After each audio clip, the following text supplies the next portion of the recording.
I'm Tree, and this is Project Transparency, and evidently Corey thinks I am an adorable grump. Kitty! Honestly, Corey, I think it only works if you're a couple time zones away from me. Otherwise, it's a lot of give Squid tea and send it to bed and hope it gets uncranky. Oh well.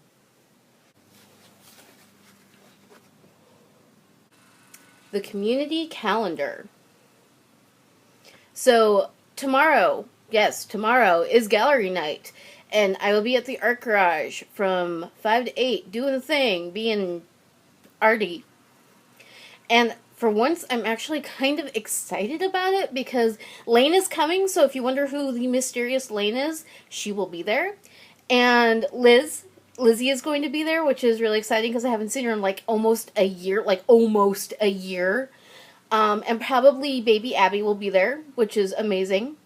And maybe if I'm lucky, Nicole and Cameron, who I met at Definitely to Peer last week, will be there, and maybe Michaela will convince whichever parent is with her that day tomorrow to bring her to the art garage. That would be cool. I totally should be drawing or plotting what I'm doing, demoing on Thursday. I have no motivation, and I look weird doing this. Say hi. Hello. That would be a gnome, also being very unmotivated. This is how epically organized I am. Look at all that. It's such a wreck. Ugh. My calendar isn't even right. I'm so bad. I have no idea what to demo on Thursday for Gallery Nite. If you have any suggestions, any ideas, anything that if you were to see me in person doing the thing you would want to see me do, leave it in the comments. Because tomorrow is Gallery Nite and I demo when I'm at Gallery Nite. I am demoing digital painting. Lain's letting me borrow a huge screen, and we figured out how to mirror my iPad to a computer, which is actually not as hard as you think it is, so that I can paint and people can see it. That's exciting! I'm really excited about this, because as far as I know, nobody really does this kind of thing live, at least not where I live, because I live in Wisconsin. I'm excited. Look at that beautiful profile. He's so handsome and amazing. Hi, Lain. I was so excited to talk about the erratic nature of the copy last week that I didn't address that you answered my question about inspiration. And that's kind of exciting because I didn't think you actually would. So this is what Lain sent me, because Lain is awesome. So inspirations, yeah, the thing. I think a lot of my inspiration comes from illustration and fantasy and sci-fi paintings and things that the fine art community, at least the bits that I've had run-ins with, yeah, you know who I'm talking about, don't consider fine enough to be art. Fuck yeah, I'm going to make a pseudo-space marine armor. And the rest of it is math and physics. All the pretties of the perfection of geometry and weird shit on a tiny scale. And the mythical status of the obsolete. Which that right there goes back to Warhammer 40k and the tech priesthood of Mars. And they're digging around for all the old shit people forgot about because reasons. And this is why Lain is awesome.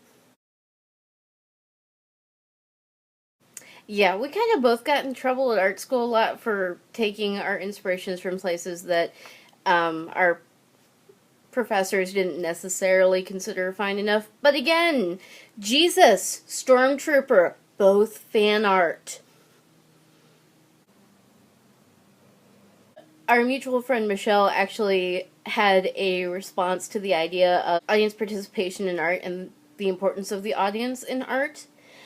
I couldn't agree with you more about the importance of audience response when it comes to art. Personally, I feel that without an audience, art is one-dimensional. It's the response and observation of the observer that gives art meaning.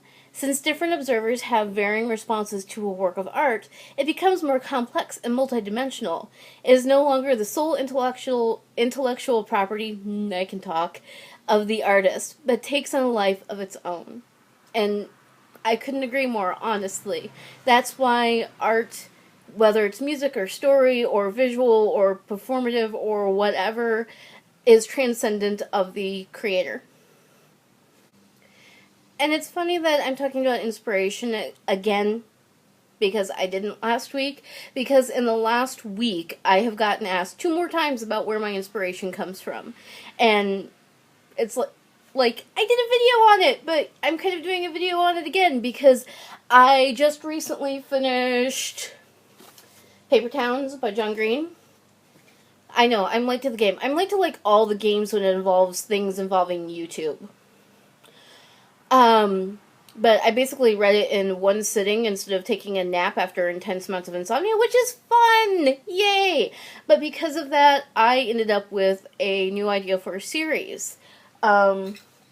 Which started off, oddly enough, as map buttons. And it's because paper towns are literally towns that do not exist, that are put on maps to do the copyright thing, to see if people are plagiarizing maps. But because humans are just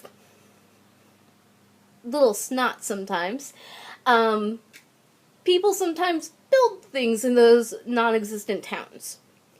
And so what happens when a non-existent town becomes an actual place, and what happens when that literal paper town on a map no longer is a paper town, and I'm having a simulacra moment, and having instead of a non-existent town that exists on paper, we have these simulacra of existing towns that but don't exist because they are paper.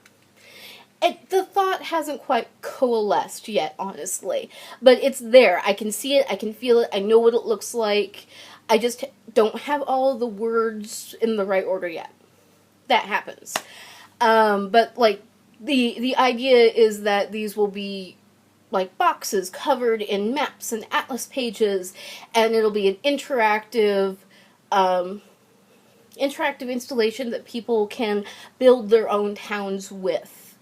I mean, it's probably going to start out kind of small because I usually have very small spaces at the art garage to work, but I'm thinking about actually cleaning out my studio and just making it into a production place for this particular project.